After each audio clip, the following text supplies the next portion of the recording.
ನಿನ್ನ ಹಾಗೆ ಒಂದು ಒಂಟಿಯನ್ನು ಮುಂದೆ ಪೌರುಷ ತೋರಿಸುವ ಸ್ಟ್ಯಾಂಡನಲ್ಲ.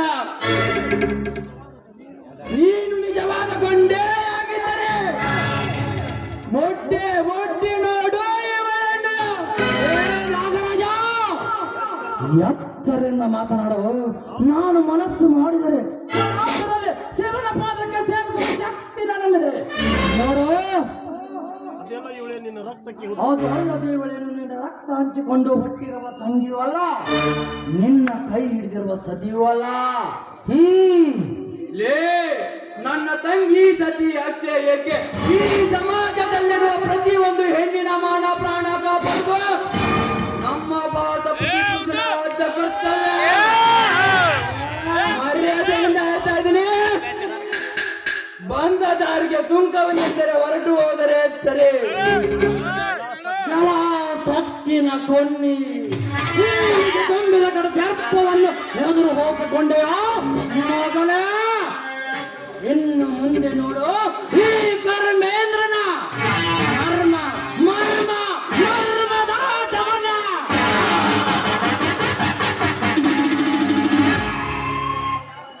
ಆಶಾ, ಇಂದು ನೀನು ಪಾರೋದೆ ಎಂದು ಸಂತೋಷ ಪಡಬೇಡ. ಸಮಯ ಸಾಧಿಸಿಕೊಳ್ಳುವೆ ಈ ನನ್ನ ಕಾರ್ಯವನ್ನ.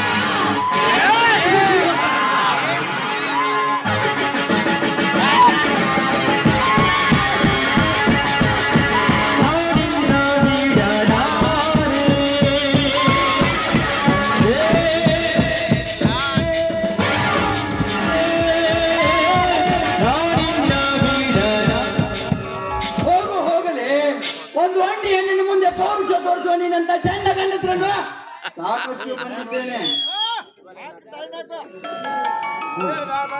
ನೀವು ಪ್ರಶಾಂತನ ತಂಗಿ ಆಶಾ ಅಲ್ಲವೇ?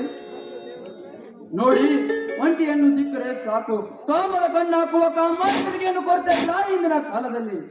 ಅಂದಾಗ ನೀವೇ ರೀತಿ ಒಂಟಿಯಾಗಿ ಬರಬಾರ್ದಿತ್ತು. ನೋಡಿ, ಮುಂಜಾನೆ ನಮ್ಮನ್ನ ಊಟ ಮಾಡದೆ ಒಬ್ಬರೇ ತೋಟಕ್ಕೆ ಹೋಗಿದ್ದಾರೆ.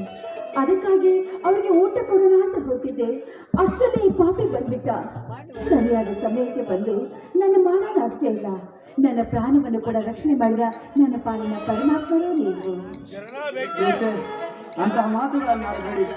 ಒಂದು ಹೆಣ್ಣು ಇಕ್ಕಟ್ಟಿನ ಪರಿಸ್ಥಿತಿಯಲ್ಲಿ ಸಿಕ್ಕಾಗ ಅವಳ ಮಾನ ಕಾಪಾಡೋದು ಪ್ರತಿಯೊಬ್ಬ ಗಂಡಿನ ನಿಜವಾದ ಧರ್ಮ.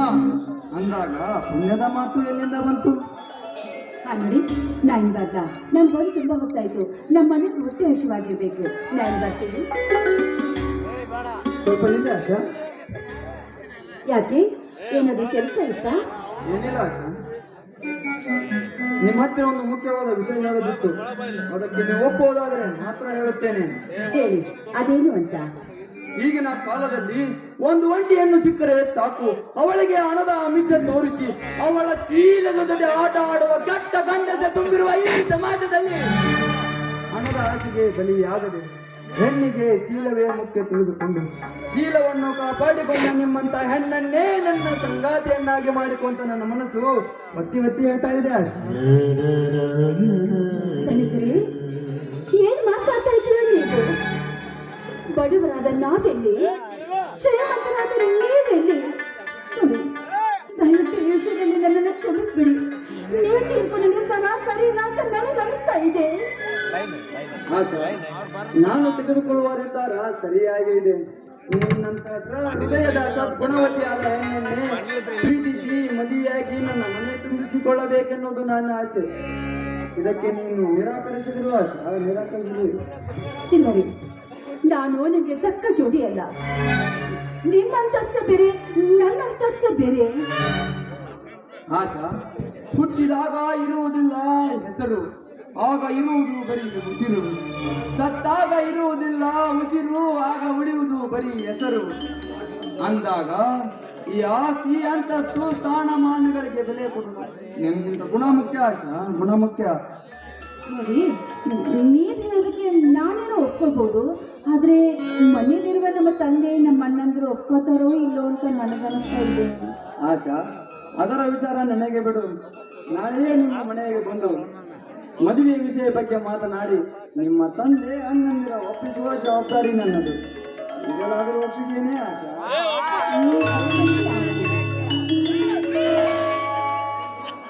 ಇದೇನು ಮಹಾರಾಣಿಯರ ಮುಖದಲ್ಲಿ ಸಂತೋಷದ ಕಡೆ ಎದ್ದು ಕಾಣುವಂತಿದೆಯಲ್ಲ.